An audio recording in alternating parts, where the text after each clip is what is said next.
Gas masks are life-saving pieces of equipment, but only when maintained properly. These aren't surplus models or throwaway toys. These are real equipment for real dangers rated for CBRN and TIC environments.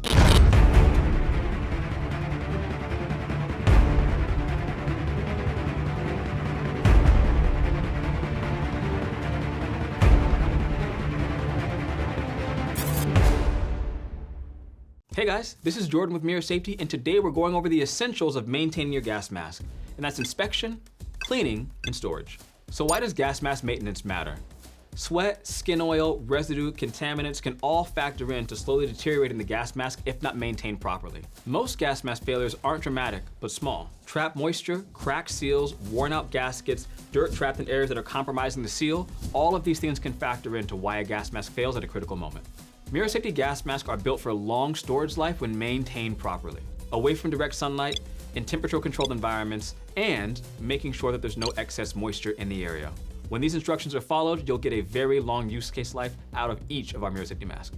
So there are 3 steps to properly maintaining your MIRA Safety mask. First is inspection before and after use. Second is cleaning, both regular cleaning and a scheduled deep clean. And lastly, storage, making sure you have it in the proper environment so you can get that shelf life all the way up to the maximum. So first up is the inspection of your MIRA Safety mask, and the #1 spot you want to look at is the seal around your face. This is what's keeping all the air out, all the contaminants away from your lungs.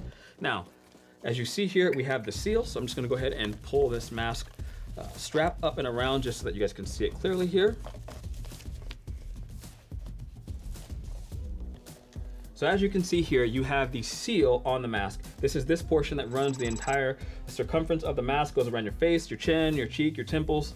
Any obstruction here is a major issue. You want to make sure there's no holes, there's no dirt or debris, there's no wear and tear. Even if you see a strange ripple sometimes in the bromobutyl rubber here, you want to check to make sure you're still getting a good negative pressure test on that, because the smallest breach can actually be a disastrous result. Next up, we have the oral nasal cup. In here, you have some of the gaskets, the diaphragm. All of these need to be locked in place and making sure that there's no gap between. If you actually take your finger here, you can pull up the seam just to see what it looks like if it's not sealed properly, if you can get a good shot in there. So you want to make sure when you look in, everything is sitting nice and snug, and you have your filter ports here as well as your gaskets. If all of that's in place, you're good to go. But if you see any drying, any cracking, any fragmentation, you want to replace that on the spot. Moving then on is the harness.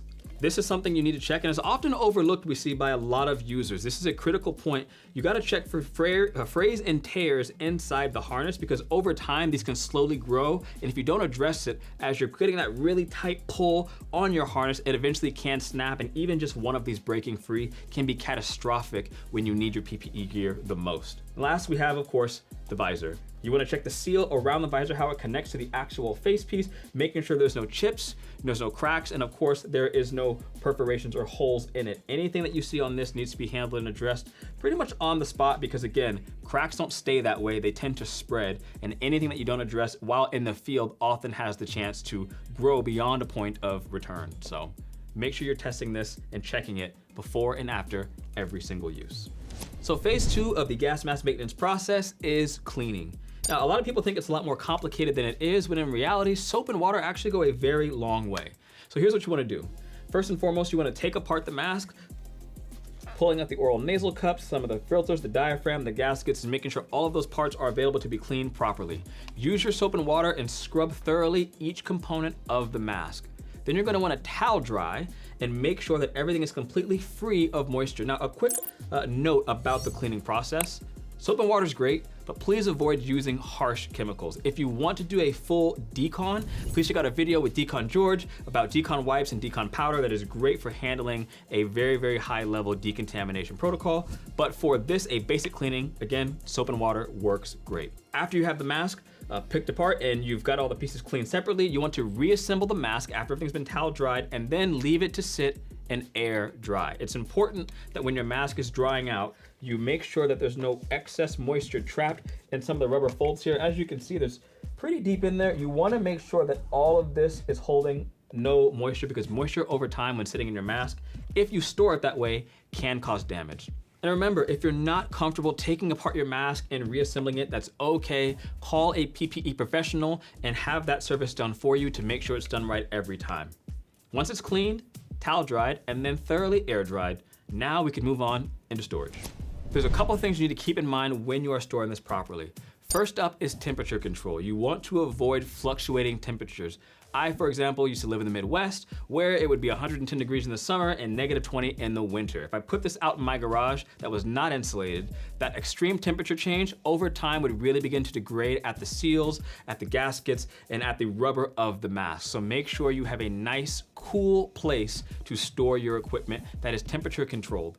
You also want to keep it out of direct sunlight or UV.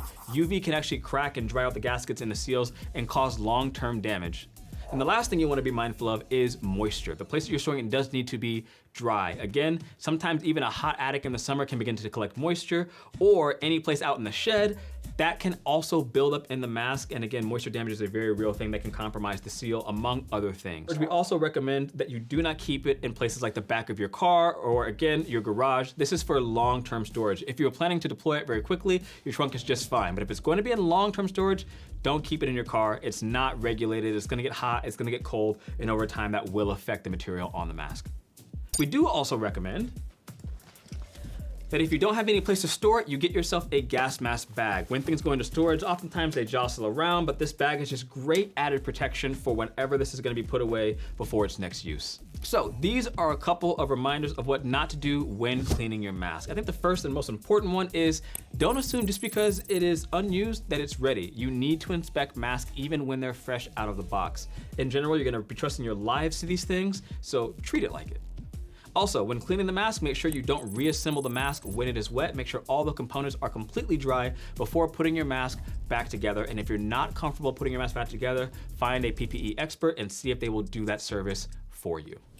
Also, no partial inspections. When you're going through and checking out the mask to make sure it's good to go before use or before storage, you wanna make sure that you check everything thoroughly. Don't stop at the strap just because you think it looks good. Make sure you're really being thorough at every single point of inspection: visor, seal, head harness, gasket, diaphragm cover, all of it. This, again, will hold your life in its hands, so you wanna make sure you treat it right. And you also want to avoid high temperature swings. So don't have it be an environment that's gonna have very high heat and then very cold temperatures. That hot and cold transitioning between the two on a regular basis will degrade the material across the mask. So you want a nice temperature controlled environment. And again, just a small recommendation, get a bag or a box for it when storing. So as we wrap this thing up, remember this is professional grade equipment made for serious use. So make sure you take the maintenance of your respirator very seriously and you follow the 3 steps of inspection, cleaning, and proper storage. If you follow these 3 things, your mask is gonna stay ready for when you need it the most, and that way you'll always be prepared for the worst threats imaginable. Thank you for watching, and again, I hope you like, comment, and subscribe. If you want us to cover some more topics, let us know down in the comment section below. That being said, I'll see you for the next one. Coco Thunder out.